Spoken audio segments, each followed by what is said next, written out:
I just got back from a sleepover by NovaRasta. My mom has always been iffy about me going to sleepovers since I was a kid. I'm 20 now, in university, but being a broke college student, I still live with my parents, who have never neglected to treat me like a little baby. Truth be told, I'm extremely thankful to be loved by my parents, and I infinitely love them back. But at times, it can become suffocating. I just met Myra last semester in junior English, and we hit it off immediately. She was one of those people that you instantly connect with and become very good friends with very fast. She wasn't native to my city, and she said she was originally from Chicago. She was beautiful, and I thought she was much prettier than I was. But she disagreed. I would sometimes catch her looking at me with intensely focused admiration. It really did wonders for my confidence. She was sweet, very intelligent, and seemed normal enough, and we shared similar tastes and hobbies. I was majoring in kinesiology, and she in physiology. We both loved parties, dolphins, and Malaysian food, but perhaps the oddest similarity that we shared was our rather secretive penchant for Barbie dolls. My love for Barbie dolls and their pretty faces had stuck with me ever since I was a child. Perhaps I still feel like a kid sometimes. For Myra, she said it was more about the design, the perfect intricateness of their clothes, hair, and body parts, as she described it. It wasn't long before we made plans to hang outside of school. She invited me to a sleepover on the following Saturday and encouraged me to bring all my dolls. I can't wait to meet them. I asked my mom if I could go the next day. "You barely know this girl. You'd like her, Mom." I invited her to come over next week. I was convinced that Myra would become a long-term friend that would eventually bond with my parents as well. Hesitantly, my mom agreed to let me go over, but insisted that I come home immediately on Sunday morning. I nodded. Saturday couldn't have come sooner. I packed my 4 favorite dolls in a duffel bag, and my sleepover gear in another. Myra came and picked me up in a blue Sinatra. As soon as I got in, she smiled warmly and offered me a shot of Grey Goose. It was vodka on a Saturday night. I couldn't say no.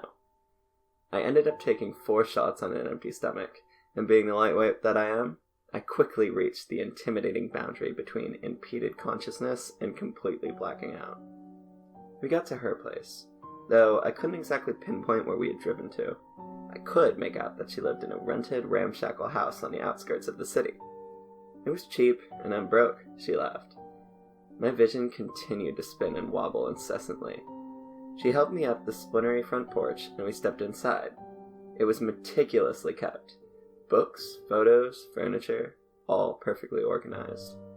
"Wow, Myra. OCD much?" We both giggled. We made our way into the living room, and I sat down on a musty cherry brown rug. She brought me some bread and a glass of water to sober up. "Okay, we're seriously gonna play with Barbies now? I'm pretty fucked up." I could tell I was slurring. "Well, maybe you shouldn't have drank so much, you idiot. Here, let's watch TV for now. Hopefully you'll sober up soon." Myra was strangely calm. If I invited a friend over for the night and she was too drunk to function before the night had even begun, I'd be pretty agitated. Or at least a bit disappointed. She put on an episode of Friends, and I barely stumbled onto the lime green couch on the side of the room. I remember hearing the clapping in the theme song, and only staying awake for a couple more minutes after that. I slowly drifted off into darkness. The next day, I awoke to see I was no longer on the couch anymore. I was lying on a bare hardwood floor with a thin pillow under my head, and a wool blanket sprawled across me. I was so hungry and still exhausted. I looked up to face a single dim light bulb in the center of the flaky gray ceiling, and set off the stairs to the other side of the tiny dark room. I was in a basement, my bag full of clothes beside me, but the bag of my Barbies was missing. My phone was beside me, the bag in a pool of sticky red liquid. It was dead. I hadn't bothered to bring my charger because I was only staying the night and didn't care for excessively using my phone. My stiff body ached tremendously. I focused, and I took in my surroundings for about 5 seconds before I became blinded by a deafening headache. It didn't stop after that. Worst hangover ever. I held my head and felt cloth wrapped around it. Myra? I struggled to call out, my voice dry and raspy. No response. The sides of my head continued to pound with agony. What the fuck happened last night? I slowly crawled to the shiny metal boiler in the corner of the room and caught a quick glance at what I looked like. My tired eyes sunk into dark circles. My skin was filthy, caked with a sticky gray layer of dirt. The ragged cloth covering most of my head was dark blue, coated with blotches of dried blood. Had I fallen somewhere?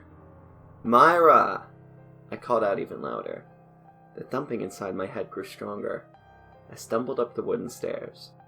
All of her books and possessions were gone. The lime green couch and a couple of chairs remained. It was like she moved out overnight. Every trace of her was just gone.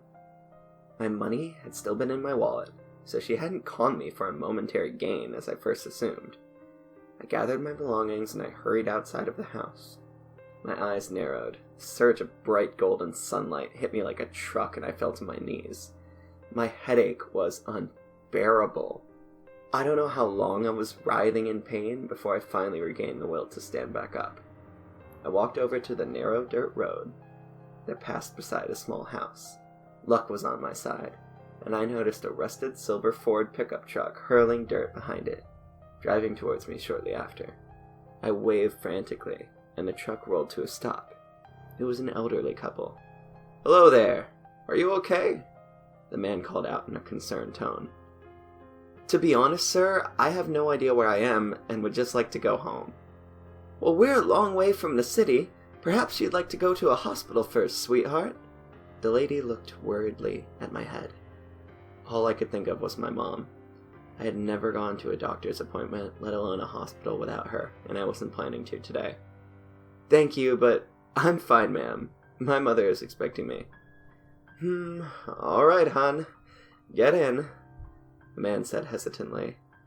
I threw my bag inside and drove away from the mysterious little house. "Where to?" "Sheridan, Pittsburgh, please." I continued to hold my head. I had no idea what to think. Who the fuck was Myra? Why had she just left me? A medley of sadness, pain, and utter confusion consumed me. It felt like I had been gone forever, completely disassociated from the present.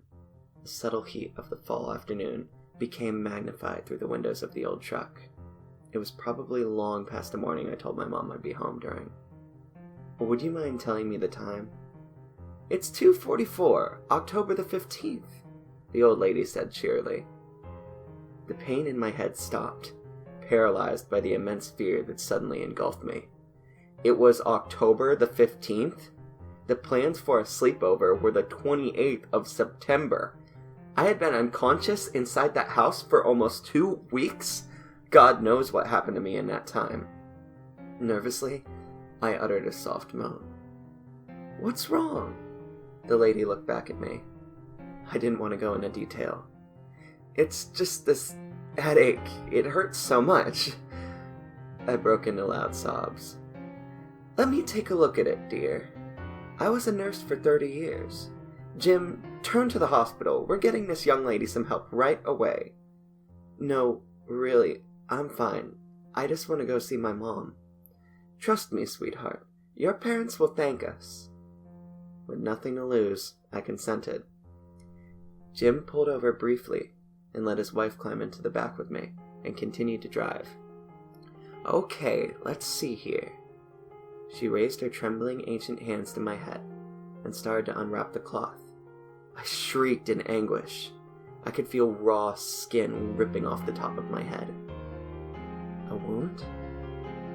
So you don't remember anything that happened?" The old lady only unwrapped the cloth about a quarter of the way off my head before she gasped, swiftly recoiled with sheer horror painted across her face, her eyes wide. "What's wrong?" I whispered, anxiously. The lady covered her wrinkled mouth with her hand and pointed to the side of my head. pulled myself up to look in the rearview mirror. My exposed head was patterned with streaks of red and pink. A swarm of little ivory maggots feasted on the raw, glistening flesh. It burned excruciatingly upon touch. My hair completely gone. I had been scalped. I almost fell unconscious from the terror until I noticed a red gash deeper down the side of my head. I struggled to pull the cloth back more. Then I saw it. That point, the shock of the discovery outweighed my threshold for pain. I had to see the rest to confirm my suspicion. I ripped the rest of the cloth off my head to face reality in full. Hot drips of crimson blood ran down my face and into my mouth, all over my clothes and onto the seat. The lady screamed loud enough that it caused Jim to swerve suddenly and pull over. He too looked back and let out a frightful cry. Myra, that bitch. She'd taken all of my hair and both of my ears. The subtle rustling of the maggots continued.